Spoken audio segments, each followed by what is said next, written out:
Tremendous chus to be able to learn together on this very, very complicated topic of Bdikas Tolaim, an area where even the Bikiyim are not Bikiyim, and it's a very difficult area. But we're very lucky tonight to hear from the Baki. The OU speaks volumes and really tremendous amount about the Bekiyas of Rabbi Fuchs, and it's really a tremendous chus to be able to hear from Rabbi Fuchs in this area, that there really is the Makom Sheinish, somewhere an area that we really need to know, and it's crucial. And I really just want to give a bracha to everyone that, just like the Gemara tells us, that if you have treif, if you unfortunately sometimes have non-kosher, it causes timtum alev. So if a person comes out and takes extra time and tries to learn, to grow in areas to make things as kosher as possible, so it will create taras alev. It will create a lave that will now be open, that will now be a kli and a receptacle that now can receive divrei Torah, divrei bracha, and all of HaKadosh Baruch Hu's Hatzlacha, bracha, v'nachas that he should Emir Hashem bestow upon everyone in this room. I want to thank the OU. I want to thank Rabbi Fuchs for coming out. I want to thank everyone for making the special effort for coming. And I would like to just announce that tonight's shir is dedicated Leila Nishmas Avram ben Rafal and Amnon ben Tzvi. Shama should have an aliyah.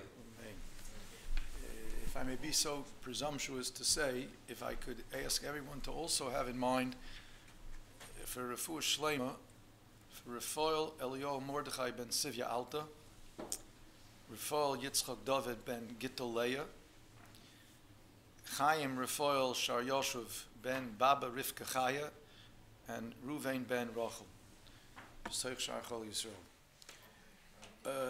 Thank you very much for those generous and exaggerated words. I am not a baki. The only thing I'm a baki in when it comes to bugs is what they like to eat. Okay, I can tell you what they like to eat, and therefore where you'll find them. So let's begin. Why is B'dikas Tolaim so important? Okay, and why is it so hard? So first of all, it's important because it's the only food that we, as homeowners or home runners, create the kashrus of the food. Everything else you buy, I tell this to my mashkichim in the restaurants too, everything else we buy, so it comes with an OU or an OK or a Chav K or a Star K or whatever it has. It comes already, we're not shoichtim, right? We're not shoichtim. And we're not fishermen, and we're not dairy farmers, so we don't do anything to make anything kosher, except our fruits and vegetables, because they come in that you can't eat them, many of them, absolutely cannot eat them, and you serve them, hopefully, that you absolutely can and should, by the way, eat them, should, and I'm going to talk about that at the end. You absolutely should eat them, not the bugs, but the vegetables. So we give the hashgacha, and we're sitting now in the parshas of Yetzias Mitzrayim and Matan Torah. There's a medrash that Rashi brings in Shmini that says the entire Yetzias Mitzrayim would have been worth it. The whole Yetzias Mitzrayim. You realize what that means? That means the 10 makas in Mitzrayim and the 50 ala yom, or the 200 ala yom, or the 250 ala yom, and the koilus uvrokim of Matan Torah, and everything that Yetzias Mitzrayim meant. Eretz Yisrael with the Beis Hamikdash, everything. Even though Eretz Yisrael and Beis Hamikdash are not in the Haggadah, but the whole creation of Klal Yisrael would have been worth it for one thing, one mitzvah and one mitzvah only, and that's the mitzvah to not eat shratzim. It says. Pasuk says, Ki ani Hashem hamala eschem me'eretz Mitzrayim liyois lachem le'elokim v'yisem kedoshim ki kodosh ani. Rashi, the Medrash, really is bothered by, why does it say hamala eschem, who took you up from Mitzrayim? It should be who took you out of Mitzrayim. We talk about Yetzias Mitzrayim, not Aliyas Mitzrayim. Certainly not Aliyah's Mitzrayim. It's Aliyah mi Mitzrayim. But never talks, he's usually talking Yetzias Mitzrayim. So explains Rashi from a Medrash, Ki ani Hashem hamala eschem, who took you out, up, Tanya the Beir of Yishmael, il molei lo ha'aleisi es Yisrael mi Mitzrayim, ella b'shvil she'ein mitamim b'shrotzim, and that's referring to eating shrotzim. Kishar umais, like the other people in the world do, they eat bugs. They have no problem with these bugs. In fact, some nations, they like, it's like, what do you call it? Fancy food, delicacy. It's a delicacy. Kishar umais, dayam, would have been enough. Enough reason to be taken out of Mitzrayim. Umal yusahi legabayu. The reason why I use the lotion of hamal le'eschem, because this particular mitzvah of not eating shrotzim, is a maila for us. It's what makes us special. A lot of things make us special. But here the Pasuk is telling you that to not eat shrotzim is the whole purpose of Yetzias Mitzrayim. Would have been worth it for that alone. And it is a unique maila of Klal Yisrael. Zehu loshen mala. That's why he uses the language of mala in the Pasuk. Why is it so hard? I see it's, with the exception of myself, it's a relatively young crowd. Okay, but I remember that we were told when I was growing up that all our fruits and vegetables are perfectly 100% clean. Had nothing to do with Yiddishkeit. The government said everything was clean because you can't eat bugs, right? Bugs, we make sure everything is clean. Now, they were killing it with DDT, which they're not allowed to do anymore. So I don't know what that was doing to us, but at least there was no bugs. So we were convinced there was no bugs. There's other reasons why we were convinced. People came here from Europe and they said, oh, what's with the bugs? Oh, no, here there's no bugs. So the government told them there's no bugs and their neighbors told them there's no bugs. So we assumed everything was clean. So as a result of that, so we became very unfamiliar with what to look for. Very unfamiliar with what to look for. Rabbi Yisrael Belsky Zechron Livracha told me that in his days he was still familiar because he remembers his mother planting what they called a victory garden. If anyone remembers victory gardens, I do not. But victory gardens, so everyone to help the war effort, so to speak, and all the farmers were fighting. So you planted a garden, so you had vegetables. He says his mother sat there and showed him. You take the lettuce and you hold it up to the sunlight, and you'll check it for bugs. And this is a bug, and that's a bug. But in Europe, they certainly knew that. But here, we became totally unfamiliar with what a bug looks like, where are they, in which vegetables, how to find it, and how to get rid of it. Okay, maybe you can read it or not. I can show you. This is from the, not use this, right? It's from the United States Department of Agriculture. Okay, Washington, D.C., right? Food defect action levels. That means at what point does the government say it's not clean and you got to do something about it? Below that, clean. Above that, no problem. Let's take an example. Asparagus. 10% by count of spears are infested with 6 or more attached asparagus beetle eggs and or sacs. So if you have 6 or more of these bugs in 10% of the stuff, then it's not clean anymore. Okay? How about, let's go here. Asparagus contains an average of 40 or more thrips per 100 grams. 100 grams, by the way, is not a lot. 100 grams is not a lot. A kois you make out for kiddush is like 86 grams. 86, I think, is gematria kois, by the way. Okay. Revius, according to one sheet, is 86 grams. Bekitzer is, that's 100 grams, not much bigger. Not much bigger.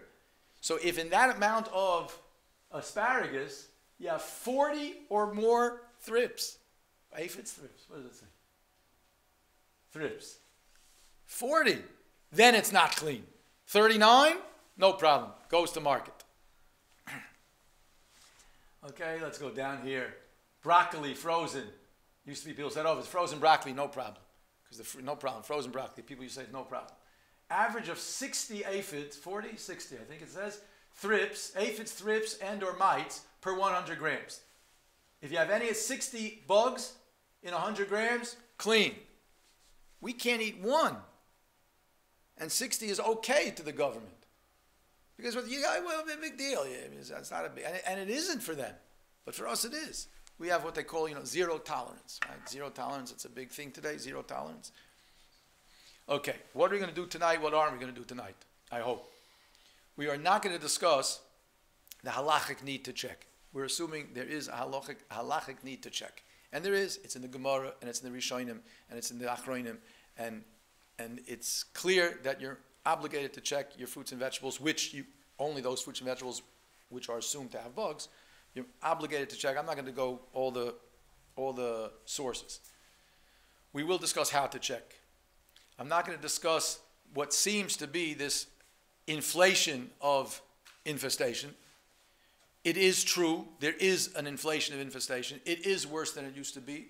There are articles, scientific articles that have been written about it, and they may or may not know why it's happening, but that it's happening, it is.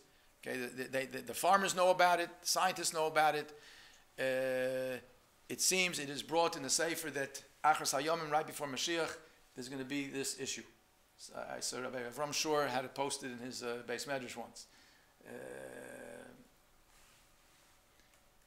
Food in general, issues of kashrus of food. I don't know if it was bugs specifically, but we will assume that science and data, the science data and our current data the OU has, we're going to assume it's correct. So we're not going to discuss that. Also means I probably won't discuss it afterwards either. Okay, we're not going to discuss checking dry foods, fish or meat. Not the discussion tonight. We will discuss hopefully most commonly used vegetables, or at least categories of commonly used vegetables. Not going to discuss, but my mother used vinegar, she used salt water, my grandmother used to hold it over a fire, and if it crackled, you knew there were bugs. These were all good. These were all good. But the poskim say that if you have better ways, if now we know better ways, then you're mechuyev. Rabbi Hershel Shlita said, he wrote it even in the Tshuva, I believe I have it, that if we have a better way to find the bugs, then you're obligated to use that. So we will outline the methods that have been proven to be superior in their ability to loosen and remove unwanted protein from our food, and which have the approval and encouragement of both the OU poskim and other world-renowned experts in this field, primarily Rabbi Vaya in Eretz Yisrael. His book is his 3-volume Lashon HaKodesh book is available, at least partially, in a 1-volume English translation. It's excellent. It's worth getting if you can find it. It's very worth to have. Okay, part 2. Fine, part 2. 4 steps to insect-free produce. I call it Dalet Chelkei Shulchan Aruch. I don't know if I have it right, but that's what I do. Okay, first of all, purchase clean, fresh-looking, in-season produce. That's what my Rebbitzins told me when I was younger, and that's the best way. Don't get, if it looks a little bit old, if it looks a little bit rotten, if it looks a little bit brown, you're already asking for trouble, okay? Long time now, that's a problem today because so many things are stored for much longer than they used to be it refrigeration or vacuum packs, and the fact it's vacuum packed doesn't mean that there wasn't a bug or an egg in there from before. It can happen. And if it's stored for a long time, it can hatch, and then you have a problem.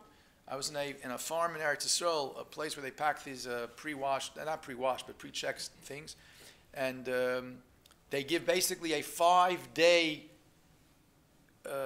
ishur. How do you translate that? What? A guarantee? That's what ishur is? Okay. So a 5-day, in other words, if from the time it's been harvested, if it's packaged within 5 days, then they'll package it, and then it'll be assumed bug-free. But if a 5-day period is, so then they're not willing to guarantee that what the bugs that the product that they harvested is still bug-free. Things can come from the outside. Very common, you'll find a big bug in a package with a hechsher lettuce. That big bug didn't come from the field. That big bug came from the place where it was packed. Okay, and maybe it was sitting around too long, and then it got packed in the machine, and you have bugs. But long time storage is a problem. Okay. Second step: wash and agitate. Okay. Typically, we should wash in soap water solution. There are a few exceptions to that. We'll see later. But typically, in a soap water solution, what that does is it washing and agitating chemically and physically loosens the grip of these insects. I'll explain that in a minute. Third step, rinse after you've washed it in soap. I use very high-tech terms. Wash is with soap. Rinse is without soap, because why do you rinse? To get rid of the soap, right? That's the washing machine does the same thing, right? Rinse under a strong stream or shower. I use those two terms very specifically because there are some things that work better with a stream of water and some things work better when you change the setting on the nozzle and make it a shower. Why do you rinse? Because it removes the bugs which were loosened by the soap. Why do we use soap? Certain bugs have a glue that in the scientific world it's called, believe it or not, honeydew. I do not know why it's called honeydew. It's a glue on their feet that allows them to stick onto their food, right, till they're finished eating. So glue needs soap to loosen it. So you loosen their grip. It doesn't mean you got rid of them. Other bugs, Bichlal, don't use that, but they have like in their nose area, whatever, they have like a nail or a screw that digs into the lettuce or whatever it is, and that's how they stay on. So that you need actual physical action. So the soap loosens the grip, agitating and then rinsing will get rid of the ones you loosened and hopefully get rid of some of the ones that need a little bit explaining. And therefore that's the third step. Fourth step is inspect, either leaf by leaf on a light box.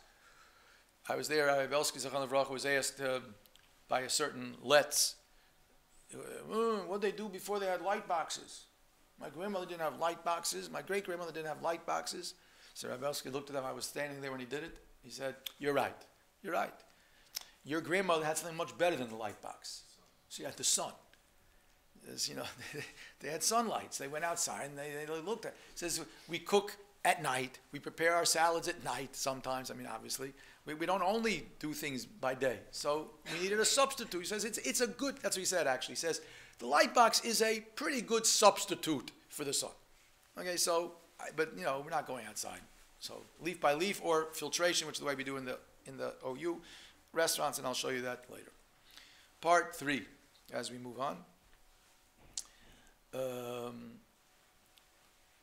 Fine. The first category is everyone following what I'm saying? Okay. Again, I'd be happy to answer questions at the end. It just, I like to finish, and then, because otherwise we get distracted. I do anyway. Okay. First category, we call, these lettuces are called open leaf lettuces. They are very prone to bugs. They include Boston lettuce, green leaf, red leaf, Chinese cabbage, also known as bok choy. Iceberg lettuce should not actually be listed there. Iceberg lettuce is not an open leaf lettuce. I will change that. That's wrong. Romaine, kale, many others. But I mean, those are the open leaf lettuce I think are pretty common. Okay? First thing you do is you remove the wrapper leaves. Okay? Many times, now they do, in the stores they remove them for you because they like the head looks nicer. But any loose leaves, get rid of them. Loose leaves are older. I mean, they're actually, well, they're the older leaves because the younger ones are in the middle. They grow from the middle. But they're also, so they're more exposed to the bugs, and they look older, and they've probably been, the bugs have done work on them, a job on them. So you remove the wrapper leaves, just get rid of them. No use. They're not, I mean, they don't look nice anyway in a salad. Core the lettuce, cut the bottom off, which will end up, all the leaves will then fall off. Separate the leaves. Fill a container or a sink or a basin or a bowl, anything large enough to hold whatever you're washing, okay? And to still be able to move around when you're agitating, okay? Fill it up with cold or lukewarm water. You do not have to make your hands, that you need coconut oil on them afterwards. You don't need to use cold water. I'm told that hot water helps the bugs stay onto the lettuce. I don't know why scientifically that should be true, but experts, bigger mumchim than me, have told me it is. I did not find it in Rabbi Vaya's book, but I say it over just because I respect the people who told it to me. So, but lukewarm you certainly can use. Add soap. Now I tell you to do this for a reason. What I mean is fill up with water first and then add the soap. If you're going to put the soap first, what's going to happen when you add the water? You're going to have a bubble bath. it's hard to rinse off afterwards. And another reason why it's not good to put the soap in first is because it sinks to the bottom pretty much, and you may not be getting a nice even solution of soap water. Also, some people put the lettuce first and then put soap. Well, guess what? Then the soap goes on the lettuce and also may not be evenly distributed. So better water, soap, okay, mix it around. You don't need a lot of soap, just enough to create a slimy feel in the water and a few bubbles. No need for a Mr. Bubble Bath, no need for it. Okay, like that is fine. Okay, mix well to produce a uniform solution. Place the leaves into this, then place the leaves into the soap water solution. Wash approximately 3 minutes. Agitate, not for the whole 3 minutes, but agitate it, opening all folds, especially if you're dealing with kale or romaine, especially if you're dealing with romaine hearts, which have a lot of folds. And rub as much, the more you rub and the more you agitate, the greater chance you have that you're loosening the bugs, and therefore the less likelihood is that you'll have bugs in the end, and that's what you want to do. You want to decrease the possibility to the extent you're humanly possible.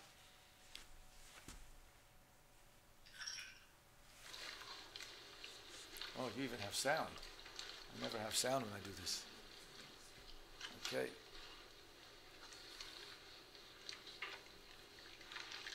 You get the idea, yes? Open up the folds. Fine. Rinse it afterwards. You remove the leaves. Shake off the excess water. Why shake off the excess water if I'm anyway rinsing it? Because sometimes the bugs are in that droplets of water that are on the leaf. Do, again, whatever you can to remove physically through your action to remove the bugs from the leaf. So shake the water off the lettuce. Rinse each one, both sides, under a heavy stream of water. I say stream because you want, with this kind of lettuce, you want a stream of water, not a shower. Obviously, because a shower is going to, it won't get everywhere.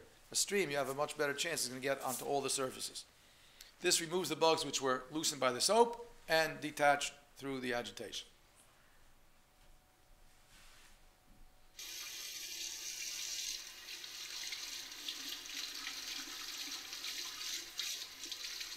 When you're doing it, you do both sides, open up the folds, put it into another bowl.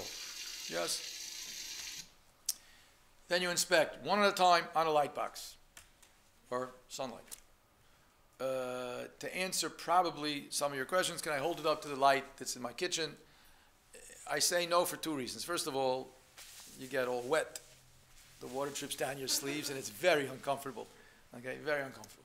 Secondly, rarely do you have really light that's bright enough, close enough to the leaf to see what you need to see. You know, it's in the ceiling, it's certainly not going to do, and it's just not, you know, it's not, just doesn't work as well. Okay, check both sides for, now, for the presence of any opaque, symmetrical items, as well as for worms, leaf miners in the flesh of leaf. Let me explain something. The Rebbeinu Shalom, we know he made a marvelous, marvelous, marvelous, miraculous world. Okay? One of the things he did, one of the billions of things he did, was that he made it actually quite easy to find bugs if you know what you're looking for. Meaning, all living things are symmetrical, with rare exception. A living thing is symmetrical. There's a left and a right, and they're almost exactly the same, the left and the right. If I see something on the lettuce that is symmetrical, it might be a bug.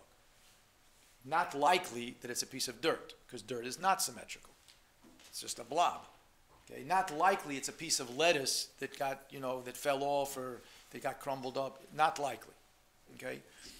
More likely it's a bug. Okay, so I got to rinse better. I get rid of that. He also made them, interestingly enough, bugs are opaque. That means light does not shine through them, which is very good, because this way when I take my lettuce, I say lettuce, you know, whatever it is, I say lettuce, but it's because generally we're dealing with lettuces. Take my lettuce and I put it on a light box, so, you know, it could be parsley too. So the light will shine through the lettuce, which is transparent. It will not shine through the bug, so there'll be a shadow. I say shadow, but there'll be a dark spot So, dark spot. Even a leaf, piece of leaf that's even folded up over itself, the light goes through it. It's different. You could tell. Maybe you won't be able to tell tonight when you go home and try it, but as you get used to it, you'll tell the difference. Okay? So the Rebbe made it quite easy. He also gave bugs a special shape. Some are long, some are round, some are oval, but they all have this. In other words, all thrips have the same shape. All aphids have the same shape. All mites have the same shape. All leaf miners basically have, basically have the same shape. So, and there's limit. How many? There's no square bugs. In fact, by the way, there's no square anything in nature. Nothing naturally occurring is a square. Just interesting piece of information. Fine. So that over there, not clear here, but it is symmetrical, it is oval, and it is an aphid as far as I know. Also not easily seen, but those lighter green spots, okay, are round. They're probably either eggs of aphids or they are probably or aphids themselves. Probably they're green, so it's probably aphids. We'll see much clearer later. That is clearly an aphid. Okay, it's oval. Pointier at that happens to be the head. And I'll tell you something about aphids.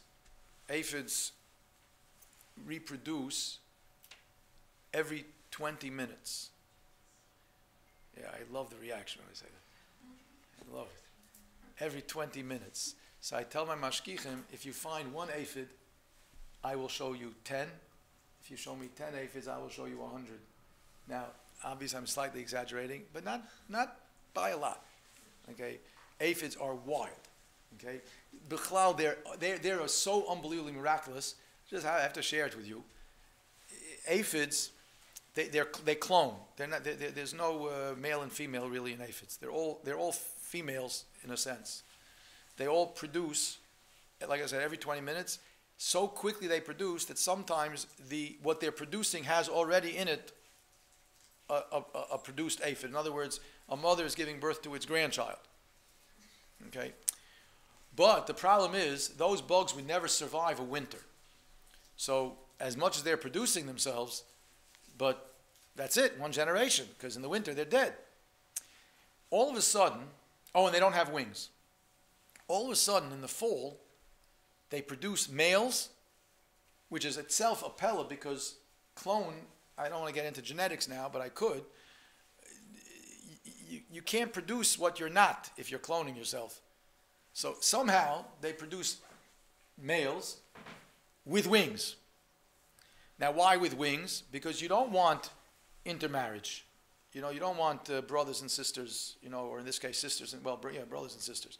It'll kill out the gene pool, right? You want some variation in the gene pool. Okay, so the males now grow wings. They fly to a different population so they can vary the gene pool. And the females start laying eggs, and those eggs are fertilized by these males. Those eggs survive the winter.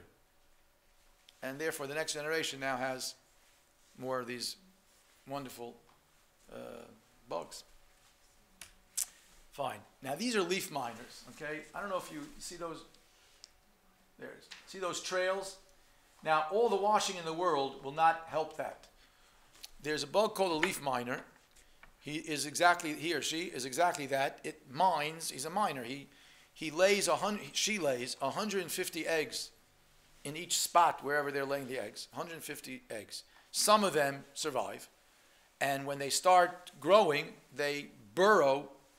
Well, they're already in the leaf, and they burrow through the leaf, through the layers of the leaf, and that's how they get their food. Now, I'm going to show you pictures later, I think, where you'll see the furrow starts very narrow because it's a very young bug, and as it grows, he eats the furrow gets wider and wider and wider because he's eating more and more and more of the leaf. When he's big enough to bore through, he bores through, and then he fully matures outside the leaf. You won't often find a leaf miner in the leaf, But if you see these trails, you better look to see if there is a leaf miner. And I'm going to see what they look like. Very common in scallions, very common in leeks, somewhat common in celery. They're in mint, they're in parsley, but not as, I mean, I don't find it as often. This may be like baby spinach, I'm not sure. But, it's not called, they're not called scallion miners. They're called leaf miners because they could be in any leaf. But I'm telling you where they're most commonly found. Fine. That's open leaf lettuce. Closed leaf lettuce like cabbage, red cabbage, radicchio, green cabbage, iceberg lettuce. I have charts here that you're welcome to take. Two, front and back, laminated, gives the directions both ways, the way you'll likely do it in your house and the way we do it with the filtration cloth, the way we do it in, I'll get back, there I am. The way we do it in the restaurants. This gives you all the directions. Cabbage is complicated because some people use it for stuffed cabbage, some people use it for slaw, some people use it. So there's different ways of preparing it. It's in here. You'll help yourself and to utilize it. Fine. What do you call this? Herbs. Arugula, baby spinach, cilantro, dill, mesclun, mint, parsley, rosemary, thyme. They're very difficult to check because how are you going to check leaf by leaf on a light box? They're tiny little leaves. Very difficult. I suggest, I think the OU suggests this as well, I suggest the first thing you do, you buy it. I don't know if you could do this in the store, but you take it home and you take a white napkin or something and you clap Hoshanis with it. And you clap it on the light box, and you see if there's any bugs. If bugs come out, I don't know, try to return it or throw it out or whatever. It'll matter if you're using it for soup. That's also, I think, no, I discussed in the PowerPoint here what to do if you're using it for soup or for sauces. But if you want to eat it in a salad, if it's full of bugs, just forget about it. There's really not much you could do. Okay, if you only see a few, so let's see what you do. Okay. Best is, if you can, remove the leaves from some of the stems. For example, rosemary. So unless you want it in your mashed potatoes to stick up like a tree, right? So unless you want that, so it's best to take them off because what happens is those little tiny leaves on the rosemary, the water when you wash it gets stuck in the joint, right? And the bugs get there and it's very hard to wash it out. The water's, it's very hard to wash it out and the bug could be in that droplet and, it's trouble. Mint also. Mint, take off the leaves if you can. Again, unless you want, a sprig of mint. Parsley, it's not so negeya. So the best thing is, again, try it initially, dry check it, klap shanas with it, check it out, and I also say it's best to repeat the washing process at least twice because, again, we want to do whatever we can to minimize the chances of there being bugs.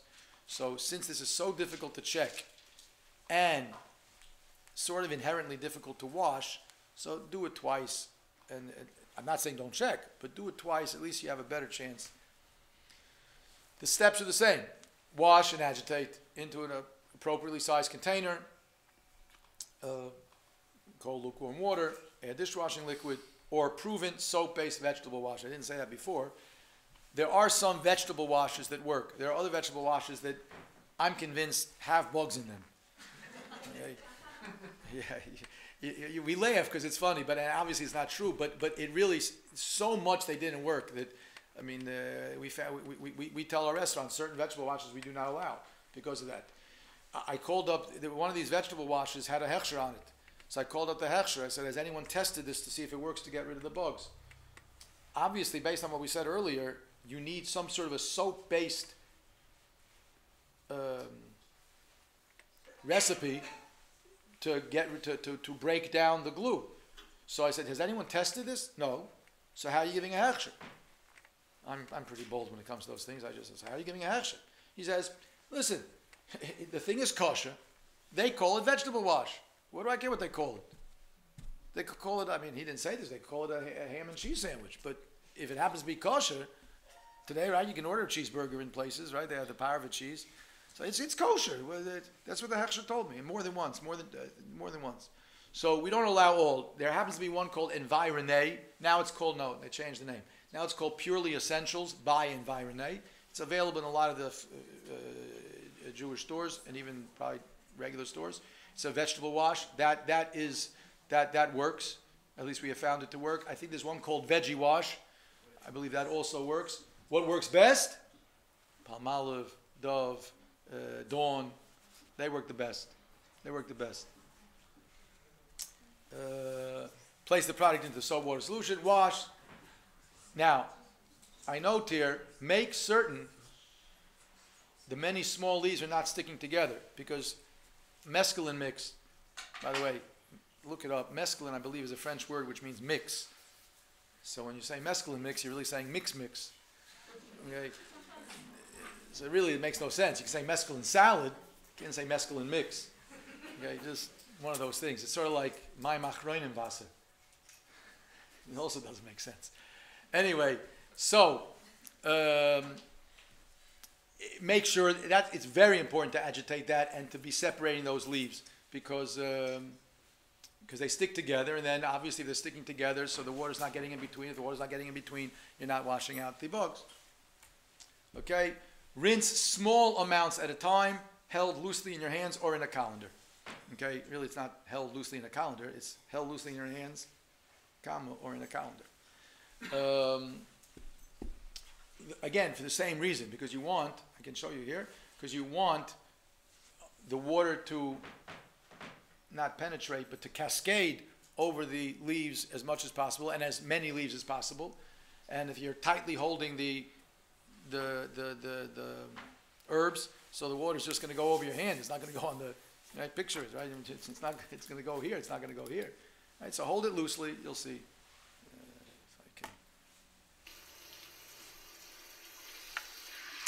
Flip it back and forth. Obviously, in a colander, you could do the same thing. Put it into a colander, not a lot. You know, one layer, put it in the colander, flip it around. And here, I was using a shower, if you notice. Okay? Probably on purpose. And it makes sense to me because there's small leaves, and because I want to make sure I'm getting in between what might be together. So I think it's probably better to, because a stream of water will just compact the leaves together. Again, these are not, you know, it's not halacha l'moshe Sinai. The steps, you need the steps. If you are diligent about it, it'll work. Again, the more logic you invest in it and time you invest in it, the better it works. Inspect, same thing, inspect on the light box, both sides, using strong backlighting, sunlight or light box. Look for opaque, symmetrical objects have the color, shape, and size of expected infestation. If one or two insects are found, rewash the herbs. If any insects are found after repeating the washing and rinsing process twice, you should just discard it. Okay. Now, if you're going to use these herbs for soups, wash them well, place in a cheesecloth, and use them. Now, a cheesecloth, as opposed to, they sell in the stores two types of bags for using vegetables. One is for soup, like to put bones and pieces of chicken, and big vegetables like carrots and zucchini and onions and all the good stuff that goes into soups. But those holes are like this, you know, they're quite big because they just got to hold back carrots and onions and zucchini, right, and bones. But that's not going to help if you're putting parsley in your soup. So that is actually a cheesecloth. That's, I think that's how they used to use it for cheese. I mean, that's why it's called that. And that holds back. So the washing brings it down to a level that we assume there's no bugs, and the cheesecloth allows you to have the flavor of the soup.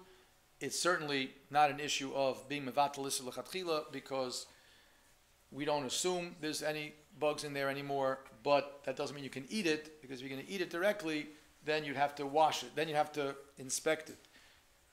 But it's a complicated sugya. I don't want to get into it now. It's very complicated. Why? If I'm using it for soup, I could put it in the cheesecloth. I could wash it and put it in the cheesecloth. But it works. Okay? The washing brings the levels down, brings the presumed levels down to a level where I don't have to assume there's bugs. Therefore, putting it into the soup is not being mevatel that iser lechatchila, and therefore I can do it. I think that's the gist of the...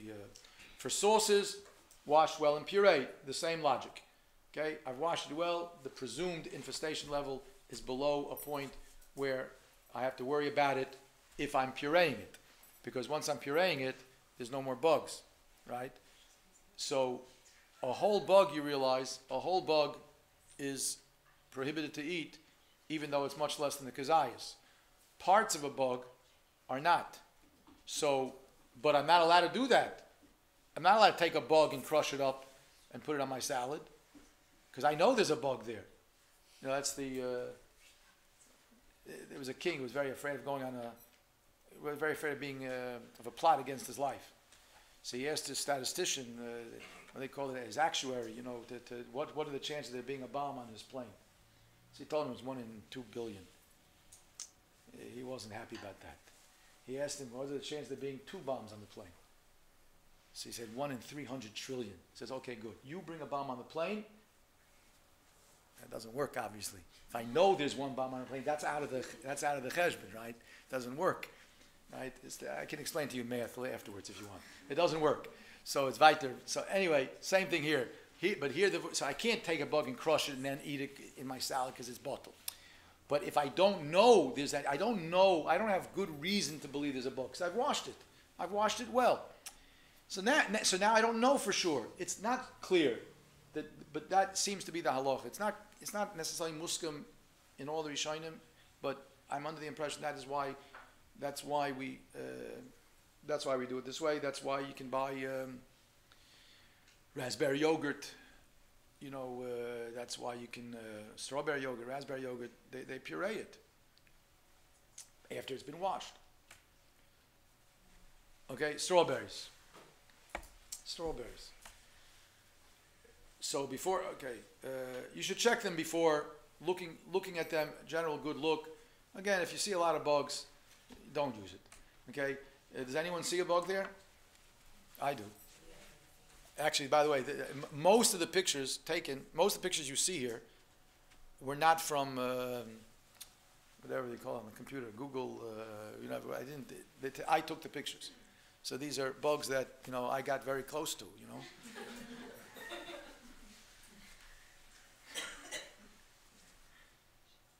Yeah, okay. There it is. Right above the seed, right? It's hard for me to hold this right. Right above the seed, there's a horizontal line. You see it? The seed is going this way, and there's a white horizontal line going this way, obviously, because it's horizontal, right? See it? Right there.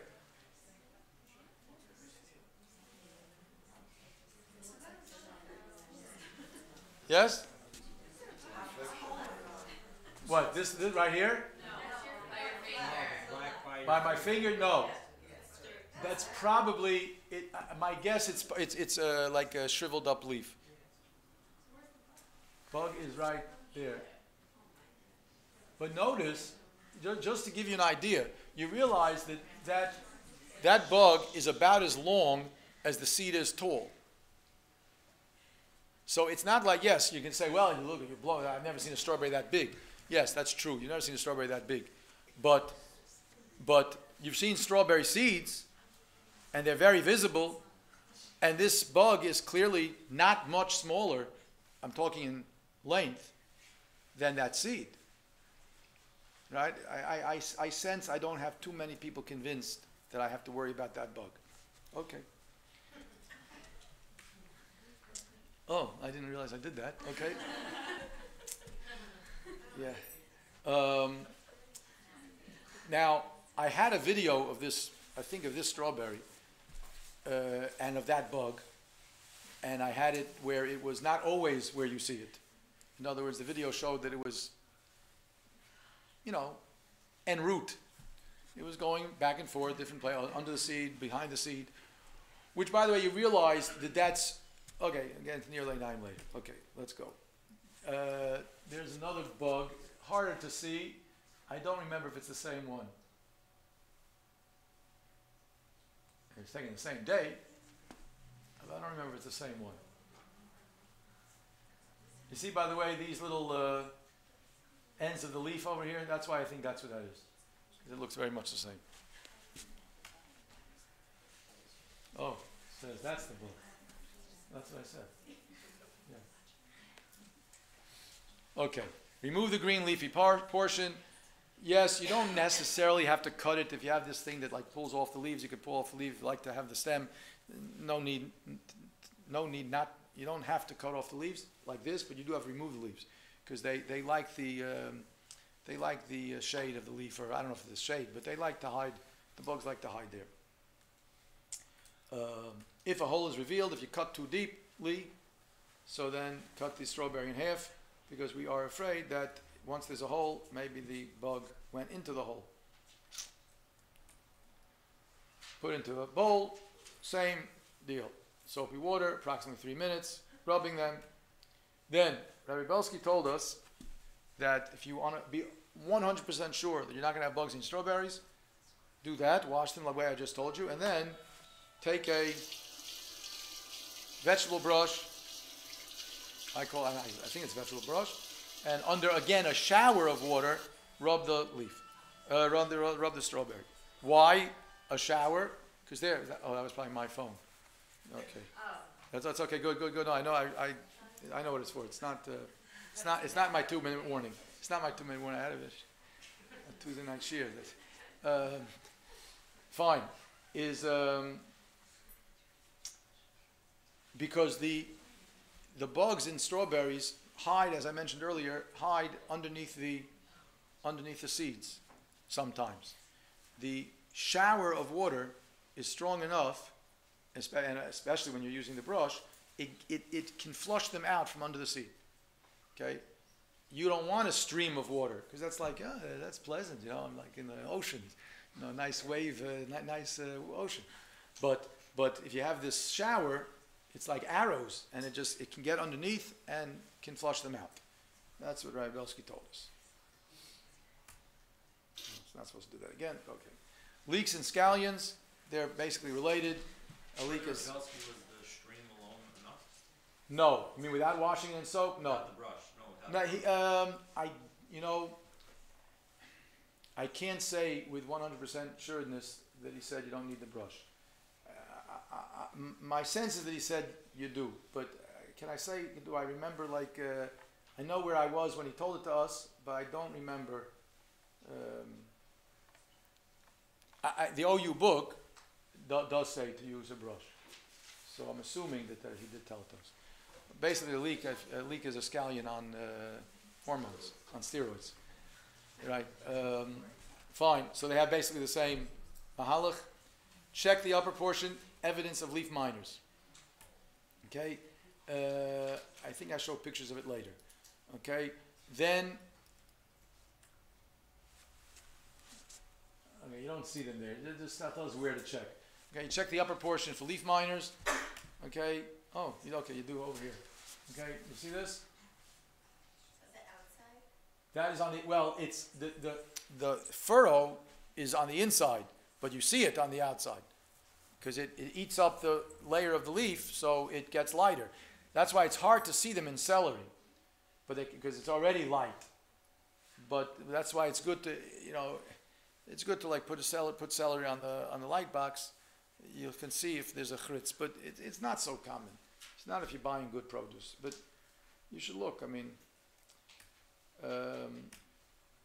here's more. Okay, you see here it starts all the way over here, very very thin. Thank you, whoever, I forget who gave me the laser light, but thank you. It starts very narrow, and as the leaf miner got older and needed more food, he's eating away more. Do you see, can you see a dark spot in this light spot?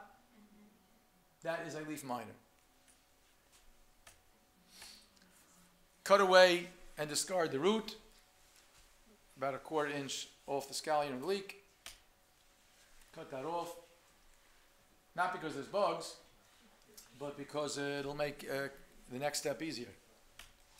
Slit each scallion or leek from where the leaves join the stalk down the root section, which will in essence separate all the sections like the sections of an onion. It'll separate all those sections. Check them. Most bugs in scallion, most are found like in this section. They can be lower, they can be higher, but generally it's over here. So we're told to slit them. That way you can separate the sections and check between the layers just above where the leaves join the bulb for thrips. Now, this video was taken like in the winter, and I was really not expecting to find any thrips in my scallions, because in the winter, they generally you don't find them. Even though you realize if they're growing, if they're fresh scallions, wherever they grew was summer or spring or in a hothouse.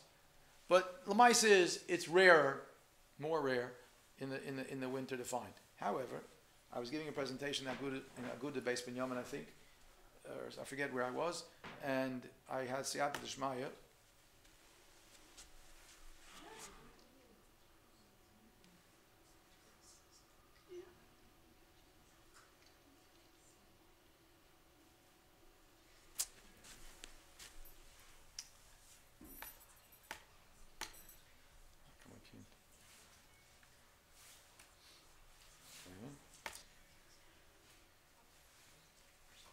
Fine. Then wash them under a powerful stream of water. Some suggest slitting each leaf from top to bottom. We do not require that you actually slit the green portion of the leaf. Some hashgachas do. You're certainly welcome to.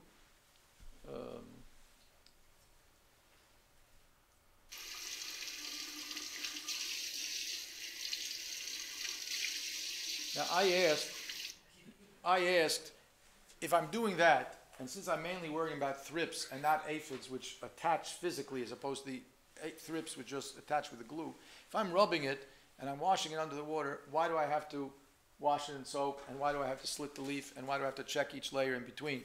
And I asked this to someone at the OU who's been doing this probably longer than me, and I said, can't I just tell my mashkichim, and certainly people who I give these talks to, just wash it off, just it makes it so much easier, and where can there possibly be bugs? Anyway, I was told I was wrong.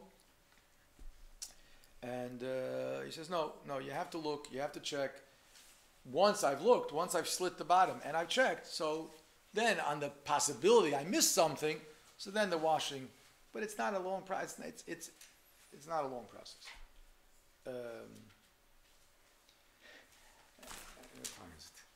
Okay, we started. I got to tell you a funny story about strawberries. I was training a new mashkiach, at least in strawberries he was new, and I was choishish he didn't know what he was doing. But how can I show him how important it is to wash strawberries properly if he doesn't ever find a bug? I used to give demonstrations and check vegetables live, but you don't always have bugs, so then they come away saying, there's no bugs, the whole thing's a joke. So how was I going to show him that there's bugs? Well, very simple. You bring them with you. Right, no problem. Bring them with you. So I had a little contact lens case full of the bugs that you would find in strawberries. And while he was doing something else in the restaurant, I put it into the water. Great idea. Right? I was so proud of myself. He came back, he put it through the filtration thing, and he was like, all these bugs. He can't believe it. Wow, you have to really be careful. So, okay, so let's wash it again. You wash it again until we get it clean. And he washed it again, and he got it clean. Then I realized I have a problem. I have a big problem. Like this king who brought the extra bomb into the plane. I don't know how many bugs I put in there. So I don't know if he found them all. But one thing I know for sure, there are bugs there, because I put them there. Now what? So it wasn't quick, wasn't long in coming the answer. I said, you know, I am so impressed. We saw how many bugs were there. You washed it so well the second time, you got rid of all of them. My wife loves strawberries. Let me buy this off the restaurant. And I want to bring these home because clean strawberries, how do you get clean strawberries? And I know they're clean because you got them so perfectly clean. So he was, of course, very, very touched. And I paid the restaurant whatever they told me it cost. And I took the strawberries, put them in a bag, walked outside, next nearest garbage can, and that's it. Yeah. Yeah, I never did it again. I never did that again. I learned my lesson. Broccoli. Okay, broccoli. Separate and remove broccoli florets from the stem. The smaller the pieces, the more surface area is exposed, and the easier for infestation to be seen and removed. Okay? While this is good, this is better. What's the difference? This is cut. This is like this, cutting down the top. You know, down from top to bottom. Okay, it's perfectly presentable in a salad, and you're opening up all of these holes, allowing the process to be effective. The process I'm going to show you soon.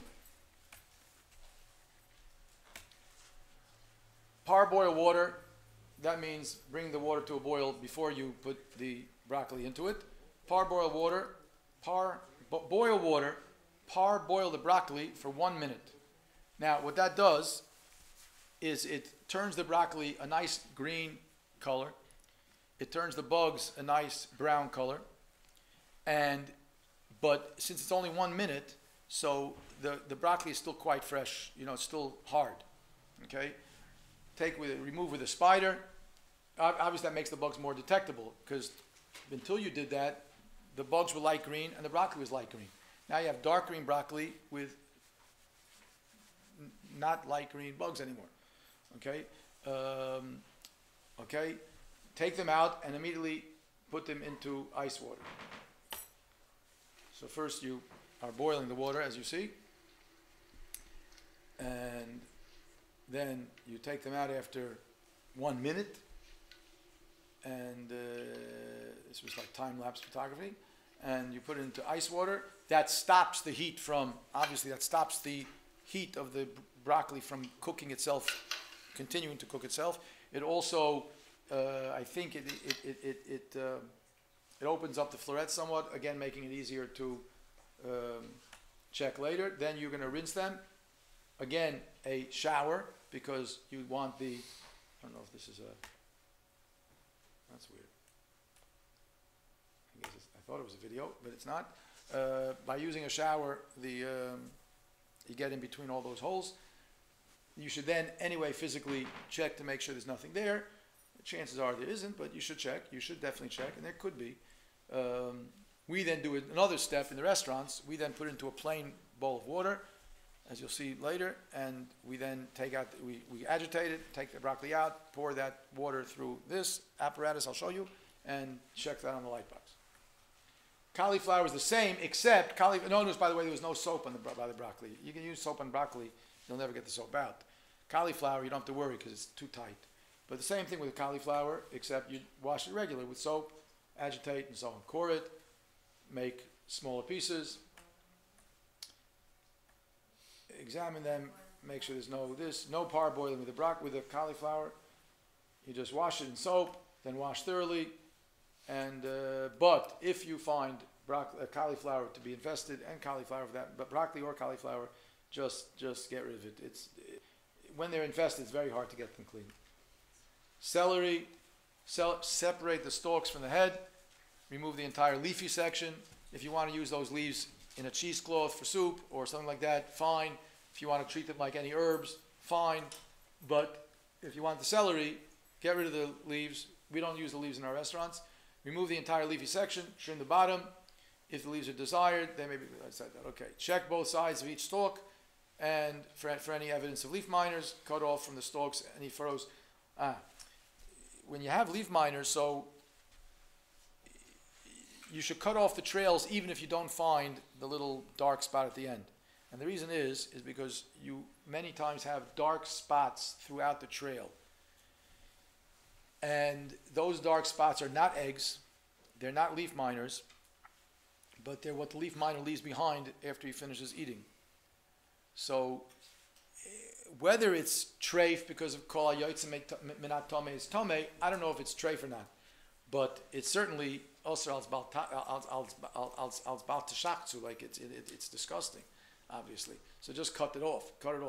So cut off any parts that might have leaf miners or trails. Thoroughly wash each stalk underwater. I don't think you have to worry about. You don't need to use soap, and I don't think you have to worry about. I mean, you checked. If you checked, so more than that you don't have to do. I don't think. Mushrooms. Now, here it says shiitake and button mushrooms may be used after thorough washing. Please remind me to look. I just got an email the other day from my colleague at the OU. What I should say about mushrooms. I believe what he said was domestic mushrooms. This is why I don't like to be recorded. Domestic mushrooms, USA mushrooms, of this shiitake button mushrooms, don't have to be checked. Okay, after thorough washing. But I want to double check. Oyster mushrooms should be taken apart in several places. Inspect the base for small red worms. Thoroughly examine all intersections. Portobello are the only ones that are a known problem. Ideally, what you should do is take off the stem, examine it for any worms, scoop out and discard all the fan-like part. Okay, it's a lechatchila. It could be there's a way to use portobello even without doing that, but I would think it requires a good deal of inspection. I had a mashgiach who one time told me that he was inspecting all the portobellos. They wanted the fan, so he was like inspecting, and the chef was very upset with him. It was taking so long. He says, "What are you doing this for?" He said, "I'm looking for bugs." Please, there's no bugs. So the mashgiach took a match or a lighter, and he held it under the cap. It was with a fan on top, and bugs started coming out. And the chef said, "Forget it, take it off the menu." Very easy to take out the fan, especially if it's a nice, good, solid portobello mushroom. You just take a spoon and you just do that.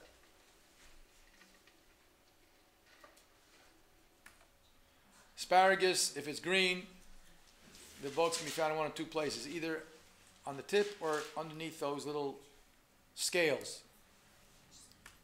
So we tell our restaurants, give the green asparagus a haircut and a shave, and other hashgachos do tell you how to prepare them. I think we feel it's not trustworthy. Not the hashgacha, but the method is not trustworthy. So this is what we do. It doesn't look that appetizing. If you want asparagus with the tops and the scales, use white asparagus. They don't have a problem with bugs.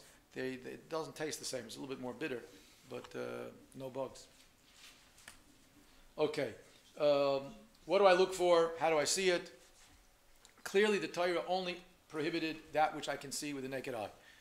They did not expect you to take an electron microscope. For that matter, they didn't even expect you to take a magnifying glass. The way I understood it from Ayabelsky, others heard a little different. But the way I understood it from Ayabelsky was that if you see something that could be a bug, then you're obligated to use a magnifying glass to see if it is, or just wash it. I mean, you don't have to know if it's a bug. You can get rid of it. But if you see something which could be a bug, that means I detect something. Something's crawling. You take a dollar bill, by the way. If you take a dollar bill, I used to hand a few out. I didn't get them back always, so I stopped doing it. But if you look at the bottom of the dollar, it says Washington, D.C. on the top right of the dollar. The top right it says Washington, D.C. After the D and the C is a period, right? You see the period very clearly, very easily seen. The smallest bug typically found in our food is the size of that period. So they're near lay 9. There's not a problem of seeing it. And if it'd be moving across that dollar bill, if that period would be moving across that dollar bill, I know one of two things. It's either a bug or I'm terribly sleep deprived. Okay? You start hallucinating. I don't know if you ever remembered before finals what it was like. Little animals crawling all over the floor. And they were never there. So I see something. I don't know if that dot is a bug or if it's a period, a piece of ink. But I see it, and maybe it's a bug, and I can't seem to be able to pick it out. I don't know. So take a magnifying glass. You'll at least learn what a bug looks like. Oh, when it's like that, when it's right after a D or right after C, it's a bug or not. Okay? So detectable, not necessarily identifiable. That is the way Rabbi Vaya says it, and that is what I remember hearing clearly from Rabbi Belsky. Rav Wosner held differently. Others held differently. Some were more machmir. Rav Wosner actually was more makel on this thing. Others were fakir. They said, you need to use a magnifying glass to see. Why? I can't explain why. But this is like a pshara, so to speak. This is what I heard from Rabbi Belsky. And even if I don't need magnification, but it helps to identify what a bug looks like and to decide if I'm going to use this piece of lettuce or fruit or whatever. And it gets your eyes used to. I don't use a magnifying glass. I don't need it. I can tell a bug without it. But it took time. It took time, just like the rabbi said. You don't become a mumcha in this overnight, and you don't become a baki in this. I tell my mashkichim even after they take a 3-hour training in B'dikas Teilam, hands-on, that you don't become a mumcha overnight. Okay, this we discussed. I'm not going to go over it again.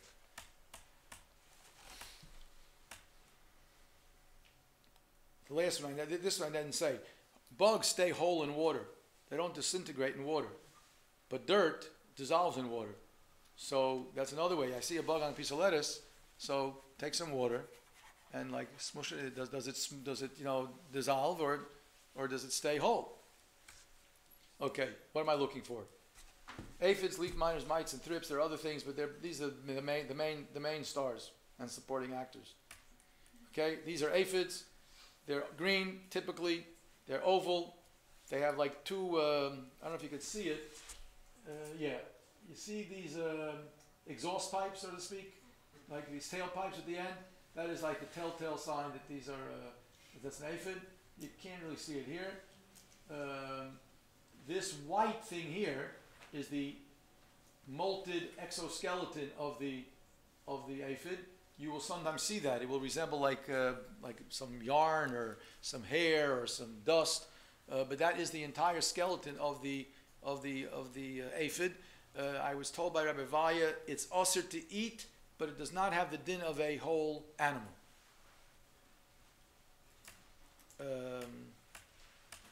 Usually they're not winged, but in certain late summer, early fall, they get brown and they have wings. So it's bottle. Not as a berry, it's not bottle. I mean, this molted skin, you mean? Yeah. Yes, the molted skin would be bottle, except, yeah, I mean, yeah, right. As far as I know. Oh, leaf mine. I thought I had pictures.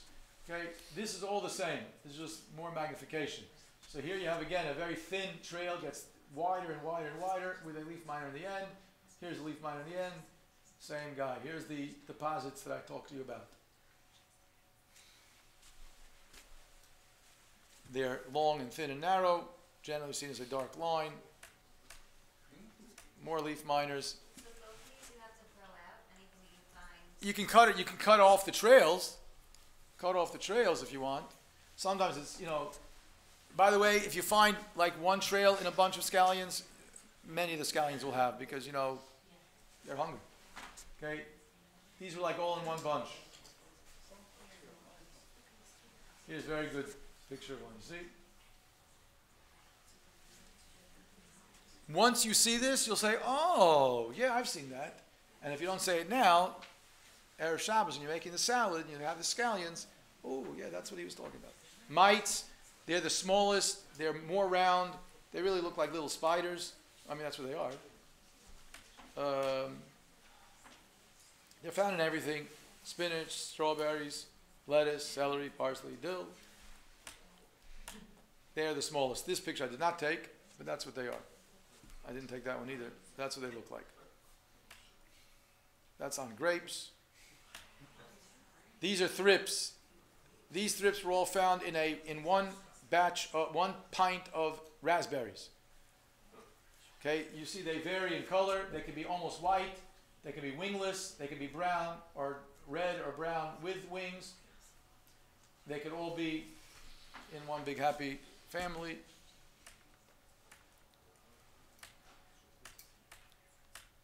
This is a thrip on, actually it's a thrips, I think even singular has an S on it. This is a thrips on fennel. Fennel, does anyone here use fennel? It's also known as anis, and it's also known as shumar. Okay? It's also basically known as licorice. I mean, that's what it smells like. What? Arak, yes. Yes, we like drinking fennel. Anyway, so they are actually quite infested very often. The best thing to do with fennel is you cut it in half, core it, separate the leaves, and rinse them all off. Rinse them with your fingers, rub them under a sink. These are thrips on strawberries. Notice, this I found, I took all of these pictures also. Notice the red and yellow stripe thrips. Very odd. But what happened was, I assume, is it absorbed the color of the strawberry. I mean, this was by me. I really enjoyed finding those.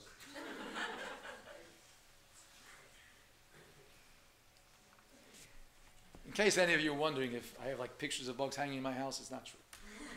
But I will tell you, when I was first learning this, I was going around with a real expert, David Goldstein, and we went to catch a minion from Mincha in Manhattan. And we came like 2 minutes late. So I had to daven without a siddur. Not that I davened always with a siddur, but I davened without a siddur. And I closed my eyes. That way I figured I'd get less distracted. And after the davening, I came up to David and I said to David, that was the weirdest mincha I've ever davened. Now, it happened in a different nusach than I was used to. But that's not what I meant. He said, why, you closed your eyes and all you were able to see were bugs? I said, yep. He said, it goes away in a few weeks. Don't worry about it. Okay, and it did. The bugs haven't gone away, but my visions of them have gone away. Like I said, this one is in like one batch of raspberries. This is a thrips in between the layers of scallion. The top of the scallion, the green portion is over there, and the white portion is over here, and that is a thrips. Fine. Just quickly, perfect. Quickly, what it looks like in our food services. Okay, I'm proud of this. I don't know if I turn it down. Oh, fine. He's washing it in soap, obviously. Agitating. This is frisee. Okay, separating it because it can get stuck in all those little crevices. He was one of our top mashgichim. This is in a restaurant that was no longer open. He then, after he washes it, he puts it into a sink of plain water. He rinses it eventually also, but really rinsing would be in between. Okay? 1 second. Okay, this is in another restaurant, different restaurant. He developed, it's a 3-compartment sink. So the first one was soap. The next one he hung the spray where he's rinsing and soaking like together, and it's creating like a jacuzzi, so it's really agitating it constantly. Okay, I don't know if the bugs appreciate it, but How do you check that kind of water afterwards? so conventional way would be very difficult. Okay, yeah, very difficult. I've never served it in my house, if that's what you want to know. Frisee is terrible. At least, there could be a lot of bugs in frisee. But what we do, it's checkable. Yeah. Okay, then you soak it, so we add a step, because normally we saw before is wash, rinse, and inspect. In the restaurants, we add a step. You soak it and then filter it. Okay? Now, some restaurants have the ability, what we can do is, because you have a problem, you need a lot. So what do?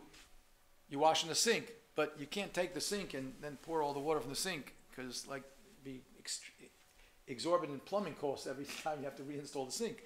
Right? So you can't do that. So some sinks are installed like this, where the drain is in the floor and the drain pipe is above the drain. Okay, so you were able to put this apparatus there. He pulls the plug on the sink, and he filters the whole business. You understand what I'm saying? This was in a different restaurant, the one from the first. He developed this, he built this whole contraption over there. And again, he let the sink go. When you can't do that, I have restaurants that you can't do that. So there, the washing can be in the sink. The rinsing can be in the sink. That last soaking has to be in a bus bin, big plastic, like, we put our toys in the playroom, or whatever.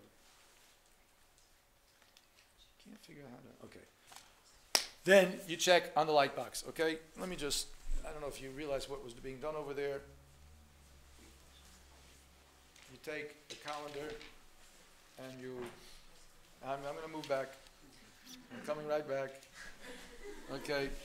You put the mesh in between two colanders. The only reason why you do that is because if I can't pour and hold the mesh, and if I just use one colander and I pour, the mesh is just going to get one big mess. Right, one big mesh. And so you do like this, and then you pour it, and then you take off the top one, you carefully lift off the mesh, and you put it on the light box. Okay? This was what I found. That's a mesh on a light box. This is what I found in one head of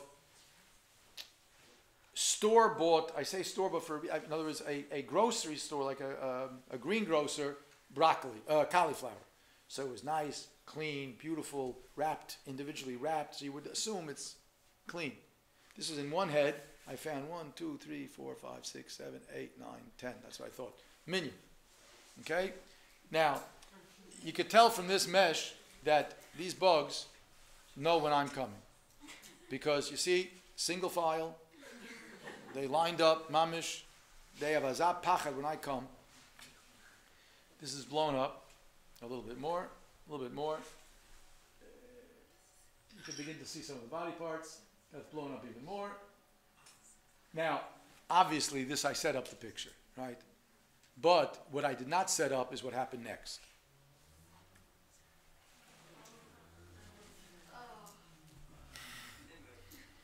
When I did a demonstration for Rabbi Belsky, so I had it all prepared for him because he's going to come in and look and discuss quickly and leave. So I had a few mesh set up already, and I knew this thing was full of bugs, and I didn't do it myself. They were full of bugs. And like 10, 15 minutes later, he came in, and I'm about to show them all these bugs, and I'm looking, and I'm looking. There's no bugs. And it's very, very, embarrassing. No, but anyway, I looked around. They went on vacation. So they were, taking a trip. But we did fine. We found, but anyway, this was real. This all of a sudden, they just, fine. That's on Frisee. Last closing points. This is what we call the vegetable no-fly list, meaning there are no flies in these vegetables. So you can eat them with no problems. Beets, broccoli stems. By the way, broccoli stems make a great broccoli slaw. No reason to use all the top parts. Take broccoli, cut off all the tops, take the stems, put it through a food process, and you have a great broccoli slaw, and there's no bugs in the stems. Wash them first. Carrots, cucumbers, dried spices generally, as long as they're stored properly. Eggplants, kohlrabi, melons. Kohlrabi also makes a very good, almost coleslaw slaw. Melons, okra.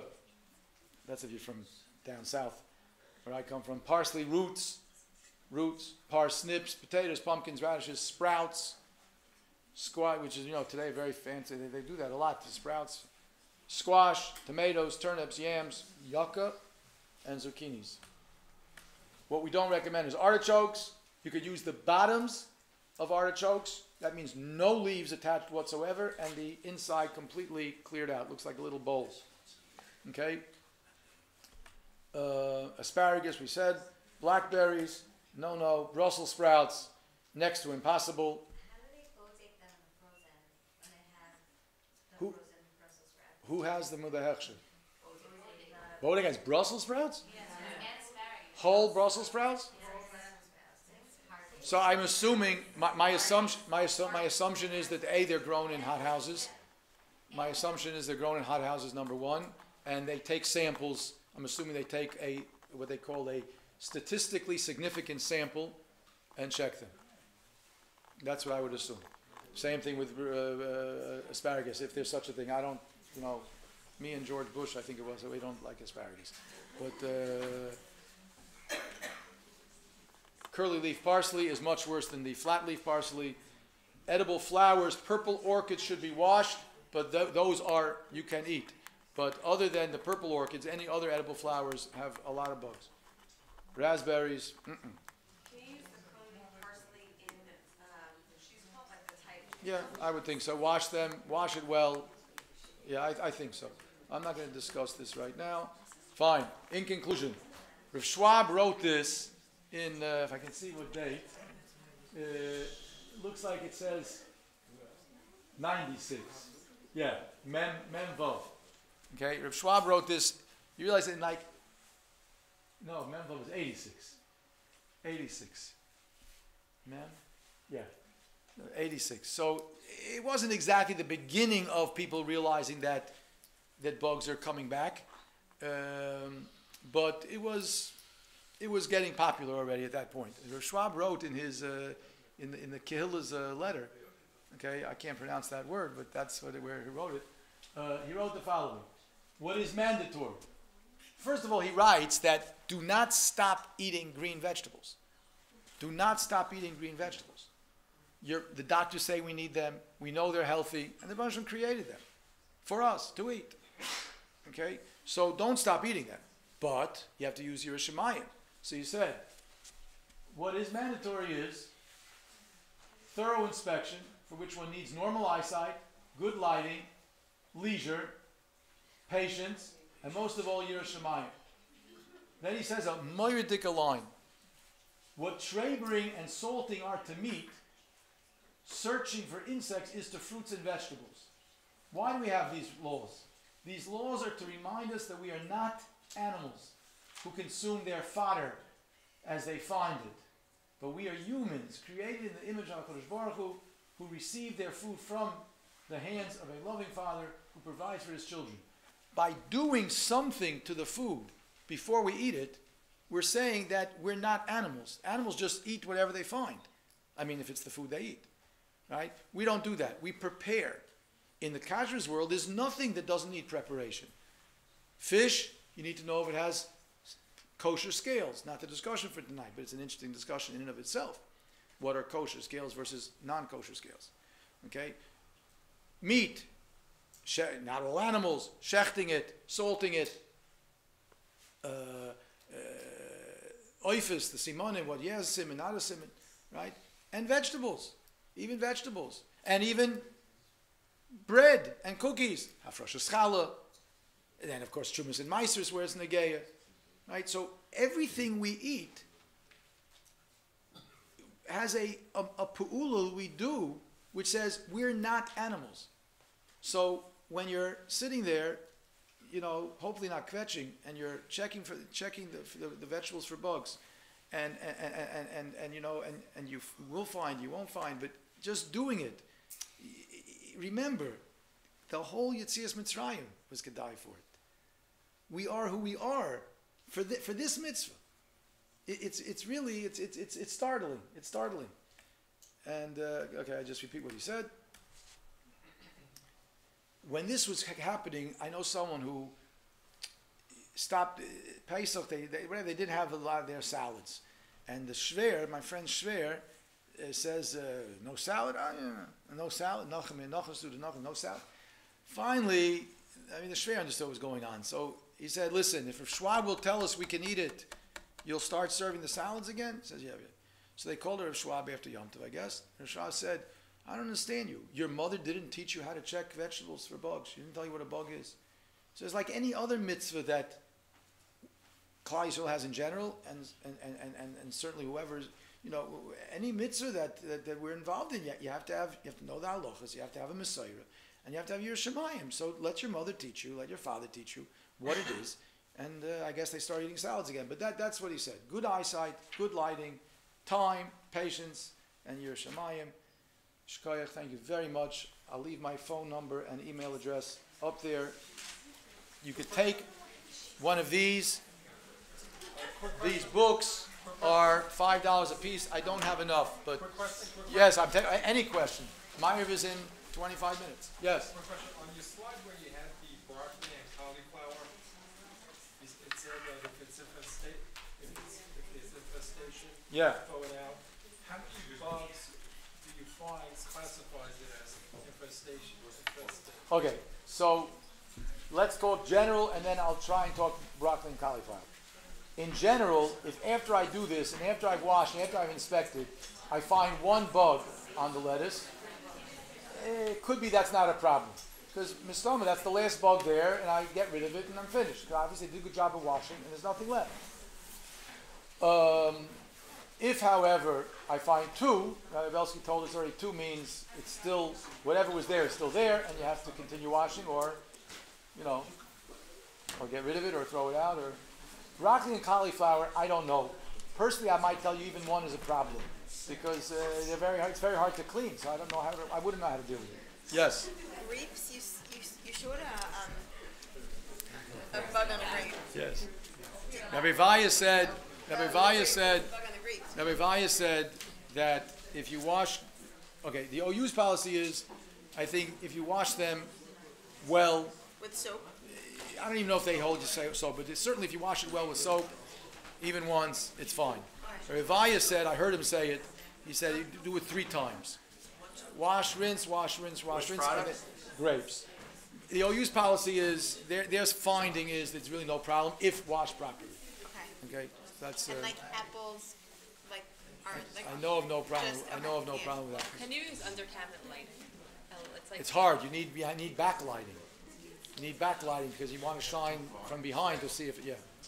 They can have now cauliflower rice, where they chop up the cauliflower very, very small to do like the rice. Sure. That's something that you can check before it's chopped up, because I didn't really see any pieces of the floret part of the cauliflower. And they sold it in squares. It has an extra. It has an hashkafa on it. Whose? Do you know whose? I don't remember. Call the hashkacha and ask them what the. Trader Joe's. They have it frozen and Pacific it didn't want it too. Oh really? They have it frozen and fresh. Ask, I don't know. I don't know. I would have to know how they make it. In other words, if it's indeed the stalks, I would think it's not a problem at all. I could almost tell you for sure they're using stalks, but I can't know for sure because it would seem to be a waste of cauliflower to chop it up. You know, I would think they don't do that. But that's it's just my own business guess. I have no idea. Call it the hashkacha and ask them what they do with it. They may tell you we don't think frozen cauliflower is a problem. So then I would tell you that I think that's a problem. But if it's relative to Cedar Market, which is under hashkafa itself, and they're selling them. No, but they say There's a all sticker things on it. have to be checked. But even on the Like if you go to cauliflower rice, Seasons, they have ones that They're say, checked, they're it says not pre-checked. But if it's not, like Trader Joe's, that I was told. Hashkacha, but it's a hashkacha, but not, I think not. How do you what?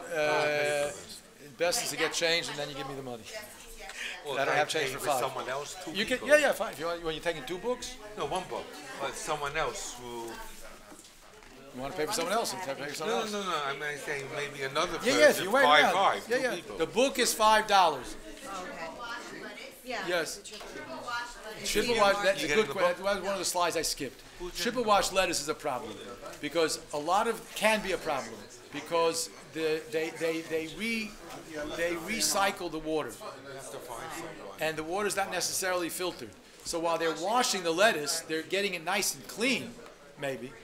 But depending on when your lettuce was in the process, it may have all the bugs from the last 3 hours of washing in there.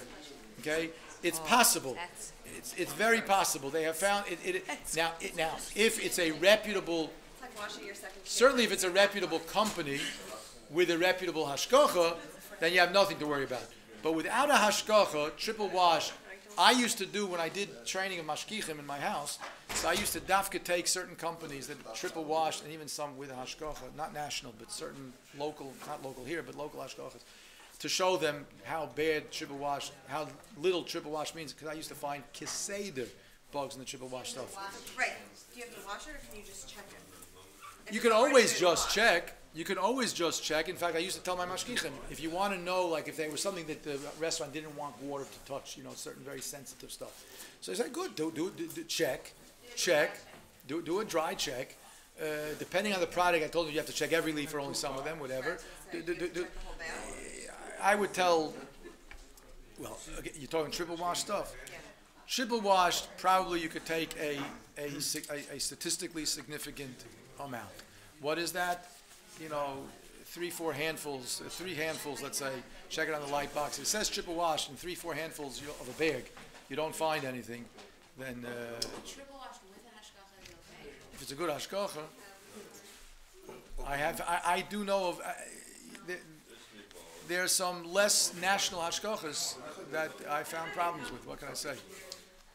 Open leaf lettuce, would it be, because the whole rinsing process makes it easier to get the bugs out. If you don't want to go through it, you just want to rinse it and then just check each leaf. I'm sorry, I was distracted by the fact that this thing is on. If, let's say with open leaf lettuce, you don't want to go through like the 3 minutes in like a basin and that, and you just rinse it to make sure there's no dirt that you can see through the whole leaf, and you check each leaf. I can't recommend you do that. Oh, okay, so you should go through with this. I can't recommend you do that. You can't like just take your romaine hearts and look at them and then wash them, like inspect each leaf. You could. I don't recommend it only because, you know, we, and I say we're not bikiyim in this. We're maybe good. I think I'm pretty good, but why not do something that I have a pretty good chance I got rid of the bug anyway, right? And by the way, there is a myth that romaine hearts bechlal. Excellent. Okay. Thank you. So, and you're very good. Thank you. There is a myth that romaine hearts. So you take for $2. $2. Okay. There's a myth that romaine hearts do not have bugs, or have less than the regular. It's a myth. It's not true. It's not at all true. That light box, by the way, is a fixture.